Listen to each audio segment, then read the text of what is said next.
মাত্র কয়েকটি উপকরণ দিয়ে বানিয়ে ফেলতে পারেন বিকালের নাস্তায় মজাদার এই সুজির তেলেপিঠা বা বিস্কিট। আসসালামু আলাইকুম, কেমন আছেন সবাই? আশা করি সবাই ভালো আছেন। প্রথমে আমি এখানে একটি ডিম নিয়ে নিয়েছি, এরপর দিয়ে দিলাম 2 টেবিল চামচ পরিমাণ মতো চিনি। তারপর দুইটাকে আমি একসাথে মিক্স করে নেব ভালোভাবে। এরপর আমি এখানে ইউজ করব গলানো বাটার। আমার কাছে হচ্ছে ঘি ছিল না, তাই আমি এখানে বাটার ইউজ করেছি, আপনারা চাইলে ঘি ইউজ করতে পারেন।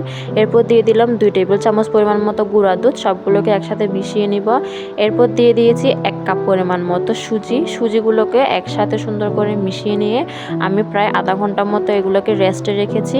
তারপর আমি এটাকে আবার একটু হাতে সুন্দর করে মেখে নিব। তারপর ছোট ছোট কিছু ডো নিয়ে আমি এখানে ডিজাইন করব। আমি একটা ছাঁকনিকে এটার উপর দিয়ে একটু চেপে তারপর আমি সুন্দর একটা ডিজাইন করে নিলাম। এরপর আমি আরেকটা ডিজাইন করেছি চামচ দিয়ে।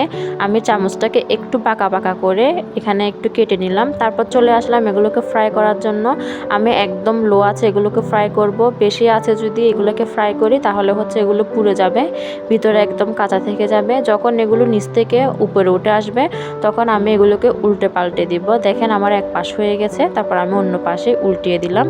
এভাবে করে উল্টে পাল্টে আমি নামিয়ে নিব বিস্কিটগুলো। এগুলো কিন্তু বিকালে চায়ের সাথে পরিবেশন করলে অনেক অনেক মজা লাগে।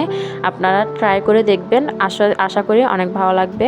ভিডিওটা আজকে এই পর্যন্ত। সবাই ভালো থাকবেন, সুস্থ থাকবেন। আল্লাহ হাফেজ।